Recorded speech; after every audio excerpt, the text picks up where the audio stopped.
नमस्कार, मैं हूं आपके साथ आशा सरमाल। आप देख रहे हैं महासंग्राम और महासंग्राम में आज हम बात करेंगे धारा 370 को लेकर। लेकिन आपको ये बताते चलें कि सुप्रीम कोर्ट के अंदर ये पूरा मामला चल रहा है।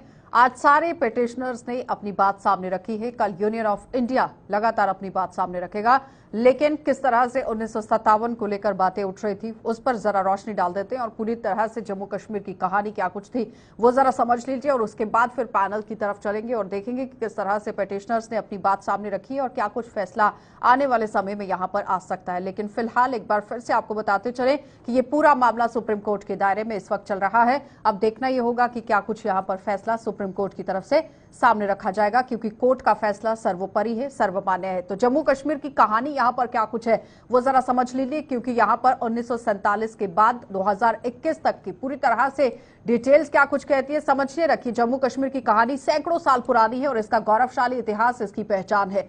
लेकिन 1947 के बाद उस गौरवशाली इतिहास पर आतंक की ऐसी लकीर खिंच गई कि जम्मू कश्मीर का स्वरूप हमेशा के लिए बदल गया।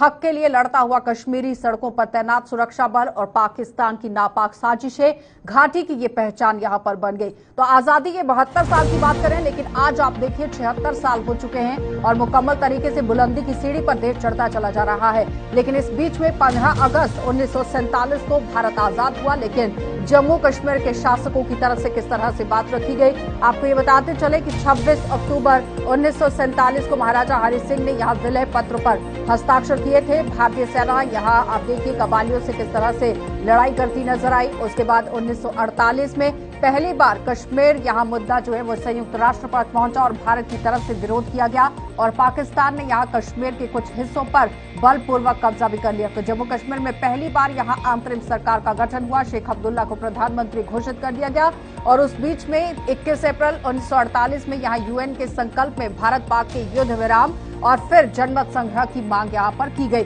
31 दिसंबर 1948 में यहाँ 1.25 साल चला जो ये युद्ध है वो खत्म हुआ। जम्मू कश्मीर को 2/3 हिस्सों में यानी कि भारत के 1/3 जो कि पाकिस्तान के पास रहा और 2/3 हिस्सा भारत के पास रहा। तो यहाँ जुलाई 1949 की बात करें तो शेख अब्दुल्ला, मिर्जा अफजल बेग, मसूदी और साथ ही साथ मोतीराम वागड़ा की तरफ से भी किस तरह से काम किया गया। 51 में आप देखिए जम्मू कश्मीर को संविधान सभा का गठन यहाँ पर कर दिया गया। सभा के सभी सदस्य जो कि शेख अब्दुल्ला की नेशनल कॉन्फ्रेंस से थे और दिल्ली एग्रीमेंट 1952 में यहाँ पर होता है। 370 के तहत जम्मू कश्मीर को विशेष दर्जा मिलेगा, इस तरह से उसके अंदर लिखा गया। 53 में शेख अब्दुल्ला सरकार गिर जाती है। बख्शी गुलाम मोहम्मद यहाँ पर नए वजीर आजम बनाए जाते हैं और 14 मई 1954 में संविधान में अनुच्छेद 35A जोड़ा गया और जम्मू कश्मीर में स्थायी निवासियों को परिभाषित करने की जिम्मेदारी राज्य की विधानसभा को दी गई। 56 के अंदर जम्मू कश्मीर का संविधान बना और स्थायी नागरिकता को परिभाषित किया गया। 26 जनवरी 1957 को जम्मू कश्मीर का संविधान लागू होता है और संविधान सभा यहाँ भंग हो जाती है। विधानसभा ने इसकी किस तरह से जगह ले ली और 62 के अंदर भारत चीन के बीच में युद्ध होता है। मई 1965 में जम्मू कश्मीर के सीएम को, वजीर आजम और राज्यपाल को सदर रियासत का दर्जा खत्म कर दिया गया। 10 जनवरी 1966 को भी किस तरह से एक बड़ी कार्रवाई होती है वो भी आपके सामने है। लेकिन फिलहाल आपको बताते चले कि जम्मू कश्मीर की ये पूरी कहानी आपके सामने रख रहे हैं, जिसमें आपने देखा कि किस तरह से 1948 में जम्मू कश्मीर में पहली बार अंतरिम सरकार का गठन होता है। शेख अब्दुल्ला पीएम यहां पर घोषित कर दिए जाते हैं। 1948 में 21 अप्रैल को यूएन का संकल्प सामने आता है, जिसके तहत भारत और पाकिस्तान के सामने किस तरह से चुनौती रहती है। 72 तक आप पहुंच गए हैं। भारत पाक के बीच या शिमला एग्रीमेंट होता है और बातचीत के जरिए कश्मीर विवाद सुलझाने की बात होती है, सहमति बन जाती है। 74 में शेख अब्दुल्ला की घाटी में वापसी होती है। इंदिरा गांधी के आग्रह पर यहाँ आप देखिए प्लेबसाइट फ्रंट जो है वो भंग कर दिया जाता है।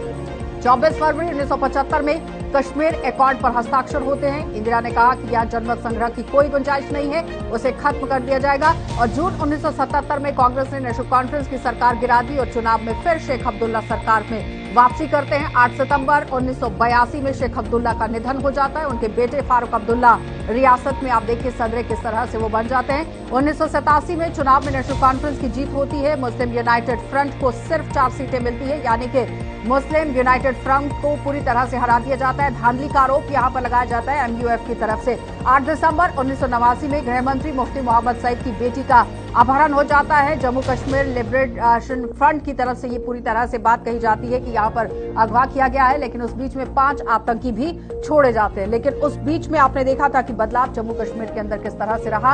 अब धारा 370 को लेकर ही पूरी तरह से बातें जो है वो यहाँ पर चल रही हैं, जिसमें आप समझिए कि किस तरह से 57 के बाद के दौर जो है वो जम्मू कश्मीर ने देखे हैं। 90 का दौर आ जाता है, पहली बार कश्मीर में आफ्स्पा लागू हो जाता है, जहां पर आप देखिए जिस तरह से सेना को पूरी जिम्मेदारी यहां पर सौंप दी जाती है। 90 के अंदर आफ्स्पा लगने के 14 दिन बाद ही यहां कश्मीरी पंडितों पर हमला होता है। 3.5 लाख पंडितों को घाटी छोड़नी पड़ती है। हुर्रियत कॉन्फ्रेंस का जन्म हो जाता है 31 जुलाई और 1993 को, और 26 समान विचार वाले संगठन एक साथ आ जाते हैं और कश्मीर की आजादी का उद्देश्य लेकर सामने आते हैं। 95 में जम्मू कश्मीर में हिंसा के बीच पीएम नरसिम्हा राव का सदन में बयान आता है कि 370 को खत्म नहीं किया जाएगा, और 96 में जम्मू कश्मीर में चुनाव नेशनल कॉन्फ्रेंस की जीत हो जाती है, यानी कि चुनाव होते हैं और नेशनल कॉन्फ्रेंस जीत जाती है। फारूक अब्दुल्ला फिर से मुख्यमंत्री बन जाते हैं। 20 फरवरी 1999 में प्रधानमंत्री अटल बिहारी वाजपेयी की लाहौर यात्रा शुरू होती है और घोषणा पत्र पर हस्ताक्षर होते हैं, जिसमें शांति स्थापित करने की बात होती है। 1999 में भी आप देखिए किस तरह से भारत पाक के बीच कारगिल युद्ध होता है। 26 जुलाई को ये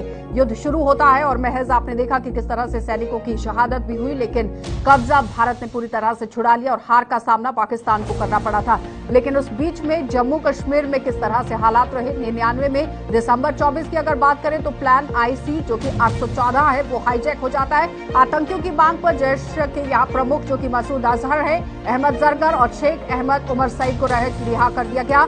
और मई 2001 में आप देखिए पीएम वाजपेयी ने कैसे यहाँ पर पंत कमेटी का गठन किया है, और पंत कमेटी के बाद यहाँ पर घाटी में सुरक्षा बल कम हो जाते हैं और ज्यादातर स्वायत्तता देने पर जोर होता है। 1 अक्टूबर 2001 में श्रीनगर स्थित विधानसभा में फिदायीन हमला, 11 जवान शहीद हो जाते हैं, 24 नागरिकों की भी यहाँ जान चली जाती है। 13 दिसंबर 2001 में भारत की संसद पर आतंकी हमला होता है, 9 जवान शहीद हो जाते हैं और आतंकियों को भी ढेर कर दिया जाता है। 2002 में यहाँ राम जेठमलानी की अध्यक्षता में नई कमेटी का गठन होता है। 2002 विधानसभा चुनाव से पहले अलगाववादी संघ या संवाद स्थापित करने पर जोर होता है। 2003 में जेठमलानी के साथ साथ आप देखिए शांति बहाल करने के लिए आईएएस अधिकारी एनएन वोरा को बातचीत की जिम्मेदारी दी जाती है। हुर्रियत से बातचीत करने की पैरवी वो करते हैं। जेठमलानी के साथ साथ आप देखिए किस तरह से काम। उसके बाद 2004 में लालकृष्ण आडवाणी हुर्रियत कॉन्फ्रेंस तक बैठक करते हैं और यहाँ पर वो बेनतीजा निकलती है। 5 सितंबर 2005 को पीएम मनमोहन सिंह की हुर्रियत कॉन्फ्रेंस के प्रतिनिधि मंडल से मुलाकात होती है। हिंसा रोकने और बातचीत करने पर सहमति हो जाती है। फरवरी 2006 में राउंड टेबल कॉन्फ्रेंस में कश्मीर के सभी राजनीतिक पार्टियों को न्योता दिया जाता है और मुद्दों पर चर्चा होती है, लेकिन कोई समाधान नहीं।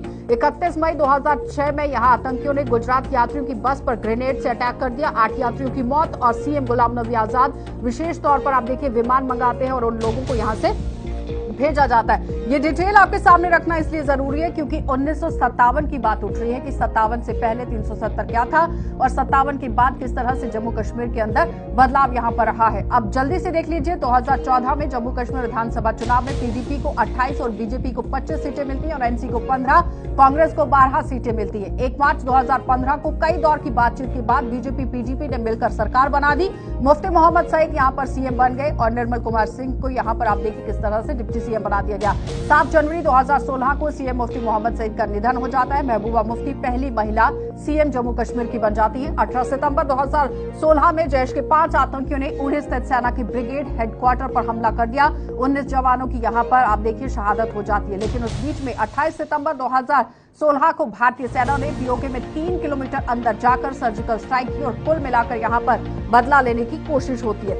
लेकिन उस बीच में आप देखिए किस तरह से एक बड़ी बात सामने देखने को मिल रही है। 2018 में 40 महीने के बाद बीजेपी पीडीपी का गठबंधन टूट जाता है। शुजात बुखारी की हत्या होती है। कठुआ मामला सामने आता है। ऑपरेशन ऑल आउट पर भी बवाल होता है। 14 फरवरी 2019 में भी आप देखिए जैश के आतंकी पुलवामा में किस तरह से पहुंचते हैं और एक बड़ी घटना को अंजाम देते हैं। उसके बाद 26 फरवरी 2019 को भारतीय वायुसेना की बालाकोट स्थित जैश कैंप पर एयर स्ट्राइक की कार्यवाही को अंजाम दिया गया। आतंकियों को मार गिराया गया। 25 जुलाई 2019 को गृह मंत्रालय ने यहां जम्मू कश्मीर के केंद्रीय सशस्त्र पुलिस बलों के अतिरिक्त 10,000 जवान तैनात कर दिए। और 5 अगस्त 2019 की बात की जाए तो 4 और 5 अगस्त की आधी रात को यहां पर पूर्व सीएम जो कि मुख्यमंत्री आप कह सकते हैं महबूबा मुफ्ती और उमर अब्दुल्ला को नजरबंद कर दिया गया। लेकिन उसके बाद बड़े फैसले जो हैं वो जम्मू कश्मीर के अंदर लिए गए। 2 अगस्त 2019 में भी आपने देखा 28,000 अतिरिक्त सैनिक जो है वो तैनात हुए और 15 अक्टूबर 2020 तक अगर हम पहुंचते हैं तो फारूक अब्दुल्ला ने आधिकारिक तौर पर गुप्तकार का ऐलान कर दिया। अनुच्छेद 370 की बहाली का मुख्य उद्देश्य ये सामने रखा गया। लेकिन आज की जिस तरह से डिबेट रखी गई है उसमें आपको बताते चलें कि सारे पेटिशनर्स की बात हो चुकी है और अब यूनियन ऑफ इंडिया की तरफ से अपना पक्ष रखा जाएगा। अब देखना ये होगा कि किस तरह से इस पूरी बातचीत को विपक्ष भी ले रहा है, किस तरह से वो भी अपनी बात रख रहे हैं। चलिए पैनल की ओर बढ़ जाएंगे। इस वक्त हमारे साथ बीजेपी पार्टी से ही हैं फॉर्मर एमएलसी अजय भारती जी, आपका बहुत बहुत स्वागत जुड़ने के लिए। और चीफ स्पोक्स पर्सन है कांग्रेस पार्टी से रविंदर शर्मा जी, आपका भी बहुत बहुत स्वागत जुड़ने के लिए। विक्रम मल्होत्रा जी हमारे साथ हैं, इस वक्त निर्दलीय हैं, इंडिपेंडेंट कैंडिडेट हैं, आपका भी बहुत बहुत स्वागत जुड़ने के लिए। और नेशनल कॉन्फ्रेंस से हमारे साथ मुजफ्फर खान जी हैं और स्पेशल तौर पर आपको ये भी बताते चले कि इस केस को लेकर मुकम्मल तरीके से अपनी नजर वो रखे हुए हैं, सुप्रीम कोर्ट के अंदर भी मौजूद थे। आपका भी बहुत बहुत स्वागत जुड़ने के लिए मुजफ्फर जी। सबसे पहले मुजफ्फर जी मैं आप ही के पास आऊंगी। जिस तरह से आज सारी पेटिशनर्स की तरफ से अपनी बात को सामने रखा गया है और कल सुबह यूनियन ऑफ इंडिया की तरफ से अपनी बात सामने रखी जाएगी। जी, तकरीबन 9 दिन पिटिशनर्स के जितने भी वकला थे उन्होंने अपने दलाइल पेश किए हैं। इस पर हतमी राय में इसलिए नहीं रख सकता कि मैं बाज़ाते खुद एक पिटिशनर भी हूं और एक पिटिशन में मैं बतौर वकील भी हूं, इसलिए मैं इस पर कोई ज़्यादा आउटकम पर टिप्पणी नहीं कर सकता, मेरिट ऑफ द केस में डिस्कस नहीं कर सकता। प्रोप्राइटरी यही डिमांड करती है हैसियत एक वकील के कि मैं इसकी आउटकम पर कोई टिप्पणी ना करूं। बहरहाल ये एक कानूनी जंग है और इसमें अपनी अपनी दलीलें पेश करनी है। फिलहाल जो पिटिशनर साइड हैं, ये जितनी भी पिटिशंस थी, टोटल 20 पिटिशंस थी, उन 20 पिटिशन में से 13 पिटिशंस ने CO 272 और 273 और रीऑर्गेनाइजेशन एक्ट को चैलेंज किया था और 7 पिटिशंस वो थी जो इससे पहले 5 अगस्त 2019 से कबल ही 35A को चैलेंज करने के लिए दायर हुई थी, वो भी इसके साथ क्लब हुई है। ओपनिंग आर्गुमेंट्स कपिल सिब्बल साहब ने स्टार्ट किए थे और गोपाल नारायणन ने आज कंक्लूड किया है तकरीबन 4 बजे 5 मिनट कम 4 पर उसने अपने आर्गुमेंट्स कंक्लूड किए हैं। उसके बाद अटॉर्नी जनरल और सॉलिसिटर जनरल से ऑनरेबल चीफ जस्टिस साहब ने पूछा कि आप में से पहले कौन स्टार्ट करेगा और कितना वक्त आप लेंगे। अब वो कितना वक्त लेंगे उन्होंने एस्टीमेट दिया, लेकिन ये कोई हार्ड एंड फास्ट रूल नहीं है। ठीक है।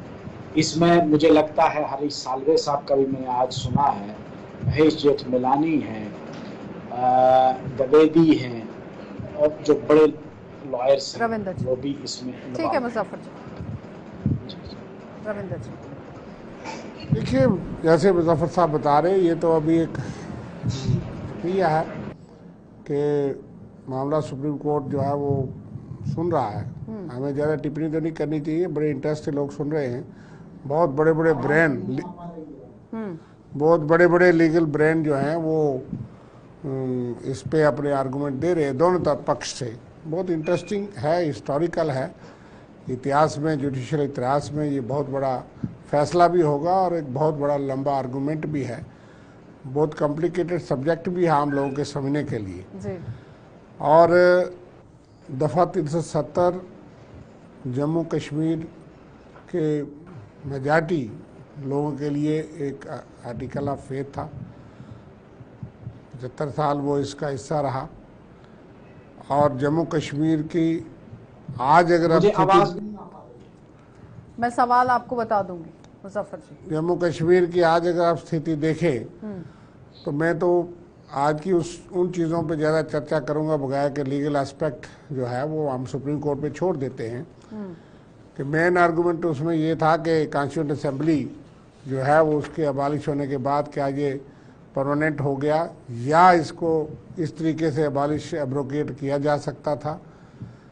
ये हम एस्पेक्ट उस पर छोड़ते हैं, लेकिन जिस वक्त ये तोड़ा गया था उस वक्त बहुत से लोगों को ये ख्वाब दिखाए गए थे कि 370 के टूटने के बाद जम्मू कश्मीर में बहुत बड़ी बदलाव आएगा, एक नया जम्मू कश्मीर बनेगा। जम्मू के लोगों को ऐसी भावना दी गई थी कि जहाँ का बहुत बड़ा लाभ होने वाला है। लेकिन आज जम्मू जो है वो उस बात के लिए ठगा हुआ महसूस करता है कि जब यहाँ का हर कोई तजारत, यहाँ की हर कोई पेशा, यहाँ की नौकरी, यहाँ की ज़मीन वो जब निकलती जा रही है, आप देख रहे हैं कि आज जिस किस्म का रोष है, मैं समझता हूँ कि आज जो है उस 370 के बहुत सारे फायदे देखते हैं। हालांकि अजय जी जवाब दीजिएगा कि बहुत बड़ा सपना जो है वो दिखाया गया था कि 370 जाने के बाद काफी अच्छे दिन लोगों के यहाँ पर आ जाएंगे। 10-15 मिनट में चंद्रयान 3 चांद पर उतरने वाला है। करता हूँ वो सफलता पूर्वक हो और हम सबकी आकांक्षा आशा पूरी हो। मैं रविंद्र बात से पहली बार शायद सहमत हो रहा हूं एक हद तक कि उन्होंने कहा जम्मू ठगा हुआ महसूस कर रहा है। निश्चित रूप से, क्योंकि कल ही कांग्रेस वर्किंग कमेटी की गठन हुआ है, हमने सुना है कि जम्मू की रिप्रेजेंटेशन उसमें नहीं है। जम्मू ठगा हुआ महसूस इन कारणों से कर ही रहा है। रही बदलाव की बात, तो जो जम्मू कश्मीर में बदलाव हुआ है 2019 के बाद, चाहे जम्मू कश्मीर हो चाहे लद्दाख हो, वो ग्राउंड पर आम जनता देखती है। 1-1.5-2 दर्जन लोग, पब्लिक या कुछ पार्टियों के रिप्रेजेंटेटिव, कुछ परिवार, उनको वो इसलिए नहीं दिखाई दे रहा है कि उनका जो सपना था, जिस प्रकार से उन्होंने राज्य किया था, उसके समापन हो गया, वो दुकान बंद हो गई। यहाँ पर अगर आप देखेंगे कि विकास की जो बड़ी है वो चारों तरफ दिखाई दे रही है। और सबसे बड़ी बात, गवर्नेंस में जो ट्रांसपेरेंसी आई है, गवर्नेंस की ट्रांसपेरेंसी, लगभग 900 के सर्विसेज ऑनलाइन आज आपके पास अवेलेबल है। गवर्नेंस में ट्रांसपेरेंसी आई है, ये बदलाव हुआ है जम्मू कश्मीर। तो ये बहुत बड़ी बात है। ठीक है अजय जी, मल्होत्रा जी। देखिए, मैं समझता हूँ कि ये हमारे इस देश की ताकत है कि इतने बड़े फैसले के बाद भी यहाँ जो हमारी कोर्ट्स हैं, खास करके सुप्रीम कोर्ट जो है, उसमें जो विश्वास था लोगों का, और इस मामले की सुनवाई जिस तरह से लोग उम्मीद कर रहे थे जम्मू कश्मीर की कि होगी, और वो हुई। और एक लंबे समय दिया गया जहाँ जो लोग 370 की एब्रोगेशन के खिलाफ थे, वो वकील, उन सब वकला ने अपना पक्ष रखा और बड़े पेशेंस के साथ उनको सुप्रीम कोर्ट ने सुना। और फैसला जो भी आएगा वो सबके लिए सर्वमान्य होगा। आने वाले दिन और ज़्यादा महत्वपूर्ण है, क्योंकि सरकार अपना पक्ष रखेगी और वो जस्टिफाई करेंगी कि उनको कैसे लीगैलिटी उसमें थी, कैसे उन्होंने 370 को अगर हटाया तो क्या लीगल प्रोविजंस थी जिसका इस्तेमाल उन्होंने किया। तो वो हम एक देखने वाली बात होगी। पर जहाँ तक ये कहना कि जम्मू कश्मीर के लोग आज खुश हैं इस नतीजे से, मुझे लगता है कि जो हालात आज बने हैं, जो भी एक बुद्धिजीवी होगा जो आज कल जम्मू कश्मीर के सोशल मीडिया को फॉलो करता होगा या जम्मू कश्मीर के मीडिया को फॉलो कर रहा होगा, सब मीडिया तो नहीं पर जो लिबरेटेड मीडिया है, जो निष्पक्ष मीडिया, उसको फॉलो कर रहा होगा, तो वो देख रहा होगा कि कहीं ना कहीं बहुत सारे मुद्दों को लेके लोगों में एक परेशानी है। और वो सब गवर्नेंस के मुद्दे हैं, वो कोई पॉलिटिकल मुद्दे नहीं है, चाहे वो गवर्नेंस से रिलेटेड मुद्दे हैं। और जिस तरह से उनको इम्प्लीमेंट किया जा रहा है और लोगों का रोष है, लोग सड़कों पे उतरे हैं, FIR हो रही है, पत्थरबाजी हो रही है, दफा 144 लगानी पड़ रही है। और ये भी हकीकत है आशा जी, ये भी हकीकत है कि 370 के हटने के बाद हालात जो हैं वो सामान्य हुए हैं। कश्मीर घाटी में आज जो लोग जाते हैं, जो पिछले 30 साल से कश्मीर जा रहे थे, वो जरूर महसूस करेंगे कि एक बदलाव जो है वो वहाँ धरातल पे नजर आ रहा है। ठीक है, तो जवाब दीजिए। देखिए, निश्चित रूप से कुछ मुद्दे ऐसे हो जाते हैं गवर्नेंस में, लोगों का एक पक्ष होता है, वो अपनी शिकायत दर्ज करते हैं। लेकिन गवर्नेंस का जो चेंज हुआ है, जो बदल हुआ है, मैं आपके अभी स्मार्ट मीटर्स की बात की तरफ ध्यान दिलाना चाहूंगा। स्मार्ट मीटर्स में सरकार ने क्या किया, लोगों को कॉन्फिडेंस में लेकर, लो जी ये हमारे स्मार्ट मीटर है, इसको चेक कर लीजिए, आप देख लीजिए कि ये ठीक है कि गलत है। यानी लोगों की शिकायत को एड्रेस करने का जो तत्परता है वो गवर्नमेंट एडमिनिस्ट्रेशन दिखाई दे रही है। ये चेंज है, पहले ऐसा नहीं होता था। पहले आप महीनों तक भी एजिटेशन करते थे, अब नहीं करना पड़ता। यकीनन जो है वो पहले ऐसा नहीं होता था, जो अब तानाशाही है वो पहले नहीं होता था। कल के 26 लड़के जम्मू के वो साथी जो इनके ही सहयोगी थे बहुत सारे, उनको अंदर जेल में ठोका। कोई आदमी बोलेगा, कल बार एसोसिएशन ने एक प्रेस कॉन्फ्रेंस की है स्मार्ट मीटर का, उन्होंने एक वकील साहबा का बिल दिखाया, उन्होंने कहा ये स्मार्ट मीटर हैं कि ओपनिंग बैलेंस 34,000 रुपया और 1 महीने के बाद 260 यूनिट का 1,96,000 रुपया, ये कहते हैं स्मार्ट मीटर। कंज्यूमर को 6 महीने पहले आपने इलेक्ट्रॉनिक मीटर लगाए और कहा 24 घंटे बिजली देंगे। गवर्नेंस नहीं हो रही। मैं कहता हूँ this is the worst form of miss governance and miss rule.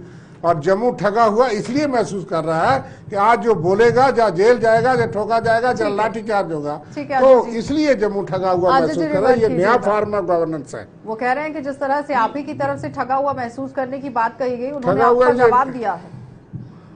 कुछ कहना चाहेंगे? नहीं, मैंने सुना नहीं। उन्होंने कैसे कहा कि वो क्या जस्टिफाई कर रहे हैं कि जम्मू को रिप्रेजेंटेशन नहीं चाहिए थे वर्किंग कमेटी में? वर्किंग कमेटी मुद्दा नहीं है। वर्किंग कमेटी में पीसीसी प्रेसिडेंट इसलिए दिया क्योंकि आप हमने आपको कहा कि जो पर्सनली अटैक कर रहे हैं, क्योंकि मैं 370 का मुद्दा लेकर बैठी हूँ। आप कांग्रेस उसका जवाब भी दूंगा मैं आपको। वो कह रहे हैं ठगा हुआ महसूस कर रहे हैं, ठोका हुआ महसूस कर रहे हैं। मैं उससे और आगे जाऊंगा।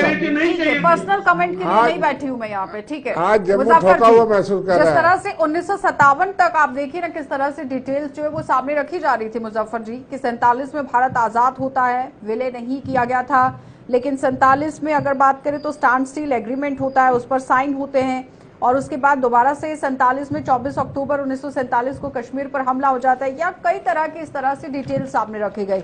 लेकिन जिसमें आप देखिए ना कि 1957 को लेकर ज्यादातर बातें सामने आई हैं कि 370 से किस तरह से 1957 जो है वो रिलेट करता था। 1951 की अगर हम बात करें तो जम्मू कश्मीर के संविधान सभा का आयोजन किया जाता है। सभा के सभी सदस्य शेख अब्दुल्ला सरकार के होते हैं, यानी कि नेशनल कॉन्फ्रेंस के होते हैं। 52 में भारत और जम्मू कश्मीर के बीच एक समझौता होता है जिसे दिल्ली एग्रीमेंट 1952 का नाम दिया गया।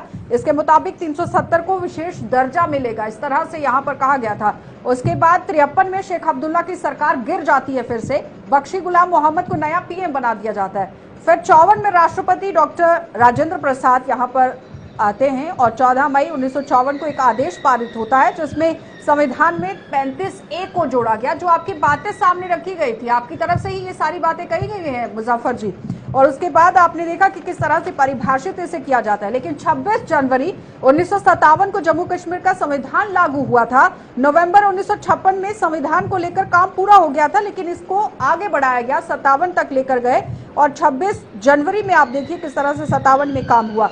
लेकिन उस बीच में आज जिस तरह से सारे पिटिशनर्स ने अपनी बात रखी है, कल क्या लगता है कि यूनियन ऑफ इंडिया की तरफ से किस तरह से दलील जो है वो सामने रखी जा सकती है, और किन किन मुद्दों को लेकर चर्चा वहां पर भी हो सकती है, क्योंकि 370 को लेकर बात कर रहे हैं। देखिए आशा जी, कुछ चीजें जो आम लोगों को पता नहीं है, और कुछ पॉलिटिकल पार्टीज जो हैं वो लोगों में गलतफहमी पैदा करती है। 26 अक्टूबर 1947 को इल्हाक होता है 3 सब्जेक्ट्स जो हैं, defence, communication and foreign affairs. उसका इख्तियार यूनियन ऑफ इंडिया को दिया जाता है। उसके बाद बाकी जितनी स्टेट्स हैं सबके साथ एक स्टैंड स्टिल एग्रीमेंट होता है। जम्मू कश्मीर का स्टैंड स्टिल एग्रीमेंट नहीं होता क्योंकि लॉर्ड माउंटबेटन जो है वो नहीं मानता है, क्योंकि क्या गलत है जम्मू कश्मीर, मैं बताता हूँ, कोई जम्मू कश्मीर की बात कर रहे हैं, सिर्फ पाकिस्तान के साथ जम्मू कश्मीर के मिल गए, और किसी स्टेट ने नहीं किया, और किसी स्टेट ने मैं जब आप बोल रहे थे मैं नहीं बोल रहा था। ठीक है, मैं आऊंगी आपके पास अजय जी, जवाब के लिए आऊंगी। मैं तारीखी बात बता रहा हूँ, जहां मैं गलत होऊंगा मुझे करेक्ट कर देना।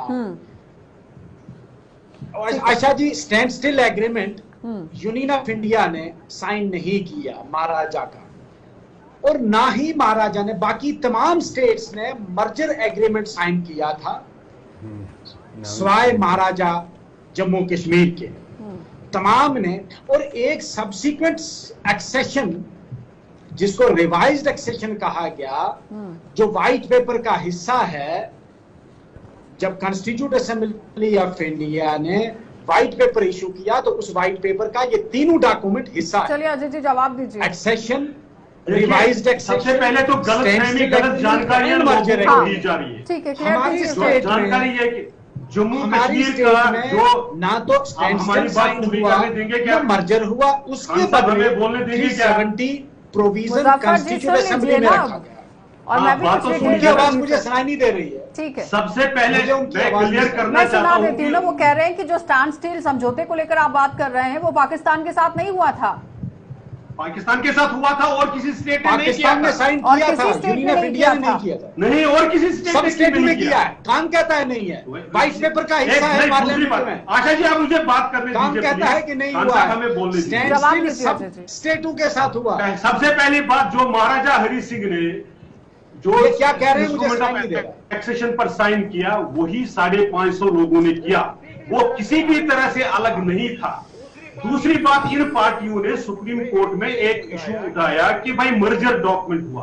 मर्जर डॉक्यूमेंट हुआ स्मॉल स्टेट्स के, जो जैसे सौराष्ट्र के, उत्कल के, मध्य प्रदेश के, पटियाला के, वो आपस में मर्ज हुए। भारत के साथ किसी इंडियन डोमिनियन के साथ किसी ने मर्जर डॉक्यूमेंट साइन नहीं ये क्या किया। कहते हैं कि भारत के साथ तीसरी किसी बात, स्टेट जो में आपने साइन दिल्ली एग्रीमेंट की बात की, दिल्ली एग्रीमेंट दो लोगों रविंदर के जी भी बीच हुआ एडवोकेट था। हैं हमारे देखिए, साथ, बात यह वो है भी लीगली जी, तरीके से बहुत बेहतर तरीके से जानते हैं। और जो डिटेल्स मैं लेकर बैठी हूँ, अगर मैं भी आपको ये डिटेल्स पढ़कर बता दूं, क्योंकि इस वक्त तो मेरे साथ 2 एडवोकेट देखिए, हैं। मुजफ्फर खान भी एडवोकेट मैं- है और सुप्रीम कोर्ट में इस वक्त हैं, और यहाँ पर एडवोकेट रविंदर शर्मा भी हैं। लीगली तरीके से वो भी जवाब दे सकते हैं। देखिए, रविंदर जी, हाँ, लेकिन अजय- सही बात रखे ना, अजय जी बात आप सुनिए। जानकारी सही थी। देखिए ये नहीं, है, अभी जानकारी सही मैं से हो जाएगी। एक बात कहना चाहूंगा। देखो, जो हिस्ट्री है, जो लीगल डॉक्यूमेंट्स है, उन पर कोई इनकार नहीं कर सकता। जो मुजफ्फर जी कह रहे हैं वो लीगल डॉक्यूमेंट्स हैं कि भाई इंस्ट्रूमेंट एक्सेशन कैसे हुआ। जो स्टैंड स्टिल एग्रीमेंट हुआ था जम्मू कश्मीर का पाकिस्तान के साथ, महाराजा ने 12 अगस्त 1947 को लिखा था, पाकिस्तान ने साइन किया। इंडिया ने नहीं माना था कि हम नहीं करेंगे, आप बातचीत करो। वही तो कह रहे हैं। नहीं, मैं बता देता हूँ। जो हिस्ट्री है, जो एक किताब है, उसको हमें एक चीज को 3 तरीके से बताने की जरूरत नहीं है। सच्चाई है और सच्चाई है, फैसला क्या आता है वो अलग बात। ठीक है, दूसरी जो मुजफ्फर जी कह रहे हैं वो भी हकीकत है कि इंस्ट्रूमेंट एक्सेशन हुआ, बाकी स्टेट्स ने जो है वो बाद में एक मर्जर इंस्ट्रूमेंट साइन हुआ। लेकिन हमारा चूंकि एक दिल्ली एग्रीमेंट हुआ, एक स्पेशल स्टेटस भी दिया गया। लेकिन एक बात मैं अजय भारती को भी बताऊंगा, 370 जो है वो सारी चीज को कवर भी करता है। वो सिर्फ ये नहीं स्पेशल स्टेटस देता था, लेकिन जम्मू कश्मीर के लिए तमाम कानून 370 के जरिए गुजर के लागू हो सकते हैं। कोई कानून ऐसा नहीं, उसी में प्रोविजन है। और 370 का अमेंड करने का भी प्रोविजन 370 में ही है। आशा जी, इसलिए आप दिल्ली ये- एग्रीमेंट पर, दिल्ली में एग्रीमेंट में बात बताऊं, वो 2 लोगों के बीच की बातचीत थी। चलिए, कोई आप- रिटर्न एग्रीमेंट बता दीजिए कहाँ है, आप किसके साइन उस पर हुए। देखिए भारती जी, देखिए, कोई दिल्ली आशा एग्रीमेंट की कि बात हम नहीं। ठीक है। अब हम इस बात पे 2-4 मिनट में फैसला पहले ही नहीं, सारी बता दी है अजय जी। हम फैसला नहीं कर मुजफ्फर जी, पाएंगे। हिस्ट्री मैंने पहले ही प्रोग्राम शुरू होते ही बता दी है, पूरी डेट्स भी बता दी गई। और अगर किसी ने हम मिस कर mislead ली ना है तो करें। प्लीज उसे पढ़ लीजिएगा। हम मल्होत्रा जी, हम आशा जी यहाँ फैक्ट्स पे हिस्ट्री साथ बोले। डिबेट करने के लिए मुझे लगता है इकट्ठा नहीं हुए। आज जो हालात चल रहे हैं इस वक्त, जिस तरह से 370 धारा की एब्रोगेशन को सुप्रीम कोर्ट में चैलेंज किया गया है और सुप्रीम कोर्ट की जो टिप्पणियां आ रही हैं, मुझे लगता है उस पर अगर एक विस्तृत चर्चा के लिए हम इकट्ठे हुए, क्योंकि हिस्ट्री तो ये डॉक्यूमेंटेड है, इसमें हम कुछ कहें या कोई और कुछ कहे वो बात स्थिति बदलने वाली नहीं है। बदलने वाली नहीं है। वो एक डॉक्यूमेंटेड हिस्ट्री है, उसको ही सुप्रीम कोर्ट में अलग अलग वकीलों ने अपने अपने अंदाज से कोट किया है। उसमें कोई रॉकेट साइंस नहीं है, क्योंकि वो इन डॉक्यूमेंट्स किताबों पे है। आज बात यह है कि 370 का टूटना जायज था या नाजायज था, उस पर बात हो रही है। और क्या उसके फायदे हुए हैं, क्या उससे जम्मू कश्मीर के हालात बदले हैं, जैसा कि हमको आश्वस्त केंद्र सरकार ने किया था। जवाब दीजिए वो कि मेरे ख्याल हालात बड़ा क्या मुद्दा बदले है। हैं जिसके लिए दावा किया गया था, निश्चित क्योंकि रूप से, पूरा लेकिन मामला उससे सुप्रीम पहले- कोर्ट के बहुत दायरे कुछ में बदला है। नहीं आशा जी, बिल्कुल, आप इसलिए हम देख ज्यादा लीजिए कमेंट नहीं पिछले करना 4 चाहते, क्योंकि यह सब जुडिस है, इसलिए हमारा भी एक लिमिटेशन रहेगा। लेकिन मेरा यह कहना है कि 2 चीजें हैं, एक जो फैक्ट्स ऑफ हिस्ट्री है, एक इंटरप्रिटेशन ऑफ हिस्ट्री है।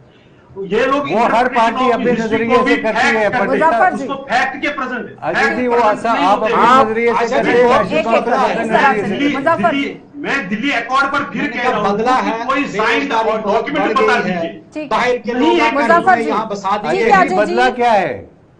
आईना लगाया हुआ है आपने अपना बहुत कुछ बदला है आशा मुजफ्फर जी। 370 के बाद, जी मैंने कहा बहुत कुछ बदला है। 370 के हटाने के बाद बाहर के लोग आकर इन्होंने यहाँ फ्लैट दे दिए हैं, एम्प्लॉयमेंट उनको दे दी, ठेकेदारी सब कुछ उनको दे दी, रेता बजरी निकालने का ठेका भी जो है वो यूपी और बिहार वाले को दे रहे हैं। तो ये कम बदलाव है। और अब लोग सड़कों पे आगे हैं, अब इनसे सवाल पूछना शुरू हो गए हैं कि जो सब्ज बाग आपने दिखाए, वो जो दूध और शहद की नारे आप कहते थे कि जम्मू कश्मीर में बहेंगी, यहाँ बेरोजगारी खत्म हो जाएगी, यहाँ लास्ट कमेंट कीजिएगा। देखिए बात यह है जाएगा तो वो दिख रहा है। वो जो फायदे गिनाने चाहिए वो बताने चाहिए। आज जम्मू सड़कों पे क्यों है? बात यह है कि जिस तरह की अनएम्प्लॉयमेंट है, जो इन्होंने वादे किए थे वो पूरे नहीं हुए। आज हर तरह का टैक्स, हर तरह का जुल्म मैं समझता हूँ जम्मू सूबे पे ज्यादा हो रहा है। जो लोग इनके पोस्टर छुपा रहे हैं वो बीजेपी को पढ़ना चाहिए। राइटिंग इसमें दो पॉइंट ऑफ व्यूज हैं। निश्चित तौर पे सिक्योरिटी की स्थिति में एक बदलाव आया है, कश्मीर में एक बदलाव जरूर आया है जिसको हिंदुस्तान के हर आदमी को मानना चाहिए। पर जो वादे इन्होंने किए थे, जो जम्मू कश्मीर के लोगों के हक, जो उनकी नौकरी, उनकी जमीन को सुरक्षित रखने के वादे किए थे, वो कहीं नजर नहीं आ रहे। इसलिए लोग आज उत्तेजित हैं और सब डेमोक्रेसी खत्म हो गई। और बाबू राज जो है वो इन्होंने विकल्प बना के जम्मू के लोगों को, कश्मीर के लोगों को। मुजफ्फर जी लास्ट कमेंट। 370 के हटाने से जम्मू कश्मीर की तबाही आई, जम्मू में भी जम्मू में आई। जो बदलाव आया है वो 15 अगस्त 2023 को दिखाई दिया। कश्मीर से लेकर जम्मू के हर कोने में किस तरह से लोग उत्साह के साथ, पहली बार हमने देखा उस्मान, कितनी बढ़िया रैली आपने कश्मीर में देखी। आपने अनंतनाग में शायद सबसे बड़ी ज्यादा रैली देखी। ये पहली बार हुआ है। ये लोगों की तसल्ली है, लोगों को सेटिस्फेक्शन है कि ये बदलाव अच्छी की तरफ जा रहा है। ये चलिए अजय जी बहुत बहुत धन्यवाद जुड़ने के लिए। रविंदर जी आपका भी, मल्होत्रा जी आपका भी और मुजफ्फर जी आपका भी। फिलहाल आपको ये बताते चले कार्यक्रम के माध्यम से बातें कुछ सामने रखने की कोशिश की गई है, कुछ हिस्ट्री को खंगालने की कोशिश हुई। जो स्टार्टिंग से आपने देखा कि किस तरह से डेट्स आपके सामने रखी गई हैं, उसे आप पढ़ सकते हैं, देख सकते हैं कि किस तरह से जम्मू कश्मीर का इतिहास रहा है। लेकिन आपने देखा पैनलिस्ट किस तरह से आरोप लगाते नजर आए हैं सरकार पर कि जो एक बड़ा दावा जरूर पेश किया गया था कि 370 जाने के बाद विकास यहां पर होगा, वो कह रहे हैं कि जमीनी सतह पर उतर कर देखा जाए कि क्या कुछ विकास हुआ है। सड़कों पर अब आम जनता नजर आ रही है। अब देखना ही होगा क्योंकि ये पूरा मामला सुप्रीम कोर्ट के दायरे के अंदर चल रहा है। सुप्रीम कोर्ट का फैसला सर्वोपरि रहेगा, लेकिन क्या कुछ फैसला सामने आता है ये सबको इंतजार है। आप देखते रहिए कार्यक्रम।